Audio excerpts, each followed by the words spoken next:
learners, welcome back. Mrs. Malstadt here. How has your personal narrative writing been going? Have you gotten to add a good hook to your writing? Did you get a chance to add some transition words to link your ideas? Today I want to teach you a strategy for editing your writing. When we think about editing, we think about things like capital letters and punctuation, and just different ways that we use those marks to communicate to our reader. So for example, when we have a period at the end of the sentence, that shows our reader that that's the end of our thought. And when we read it out loud, that tells the reader to pause. Or when you have a capital letter on a person's name on a proper noun, that's a signal to your reader that it is the name of something. So it's really important to try your best to edit for different ideas like that so that we know that we're communicating to our reader as clearly as possible. So I have an editing checklist here. And what I want to do is go through each of these ideas one by one. If I try to do it all at once, it's a lot to think about at once. So these are the things we can go through one by one. So while writing or looking back for editing, we want to think, did I start each new sentence with a capital letter? Did I add punctuation at the end of every sentence? Did I capitalize proper nouns? And did I punctuate dialogue correctly with commas and quotation marks to show that people are talking? So let's start with each new sentence with a capital letter.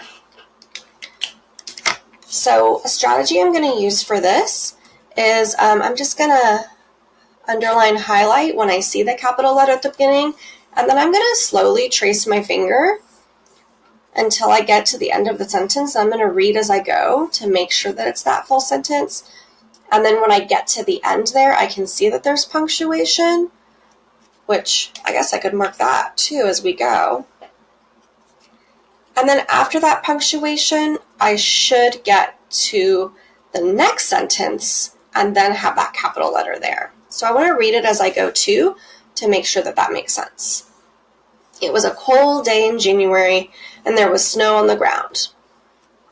I was sledding in Central Park with my sister, my brother, Alejandra, and Balin.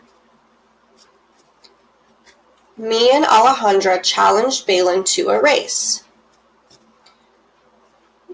We got in our ready pose. On the count of 3, said Balin. Okay, so the number 1, I guess, doesn't count as being capitalized. And we were off. Here's our next sentence. We were in a tie for the lead. Then suddenly, me and Alejandra hit a bump. So I think in this one, I think maybe her exclamation point got mixed in with the I in the name Balin. So I'm just going to give a little correction there to help her out. Okay, so now my next sentence, capital. It slowed us down, period. Capital. Balin was in the lead, period. Capital. Me and Alejandra tried, but Balin won, period. Okay, so we do see that Olivia started each sentence with a capital letter and she added punctuation at the end of every sentence. So now let's think about whether or not Alejandra capitalized proper nouns. So just any old noun is a person, place, or thing. But when you have a proper noun, that's the specific name of a person, place, or thing. So we're going to look for names of people, names for places, and names for things to see that they are capitalized. It was a cold day in January. Okay, so I know that months are capitalized, so we've got that. And there was snow on the ground. I was sledding in Central Park. So if I just said I was at the park, that's just any old park. That's just any old place. But Central Park, that's the name of a specific park. So that is a proper noun, so let's help her out and make those capital. With my sister, my brother, okay, Alejandra, that's a name, and it's got a capital A. Balin, capital B for his name. Me and Alejandra, capital A, challenged Balin, capital B, to a race. We got in our ready pose. On the count of 3, said Balin with a capital B. 1, 2, 3, and we were off. We were in a tie for the lead, then suddenly me and Alejandra with a capital A hit a bump. It slowed us down. Balin with a capital B was in the lead.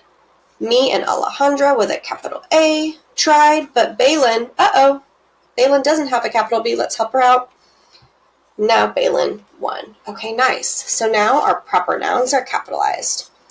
So the last thing is let's look at the dialogue. So we put quotation marks around words that come out of people's mouths. So anytime they're talking out loud, we put those quotation marks. So how it works is you put the words that they say out loud inside those quotation marks. And then if you would normally have a period at the end of a sentence, like let's go, then you would actually put a comma inside the quotation mark instead of a period. But there's an exception to that. If you would have a question mark or an exclamation point at the end of the sentence, like if you were like, let's go, exclamation point, then you don't need a comma. You actually put that exclamation point. And then this is called the tag. It shows who said it and how they said it. And then you have a period at the end. So let's look at this right here. So right here is where they start talking. So we do have our quotation marks on the outside of the words they say. They did start with a capital letter. On the count of 3, said Balin. So when I'm looking at our checklist, I can see that we do need that comma inside the quotation marks. And so as a reader, when you read that, listen to the pause. On the count of 3, said Balin, period. Okay. So now in this case, this is new dialogue. Somebody is saying out loud, 1, 2, 3, and we were off, period. So in this case, they wanted to use an exclamation point to show that it was a really exciting way that they said it instead of a period. So we don't need a comma. We can leave that exclamation point there. So just remember, when you're doing dialogue, the words that are said out loud are inside quotation marks, and that punctuation also goes inside, and then you end the tag with a period. So there we go. We helped her out with that. So writers, as you read through your writing today, I invite you to use the checklist to help you make sure that you're communicating to your reader as clearly as possible. Happy writing!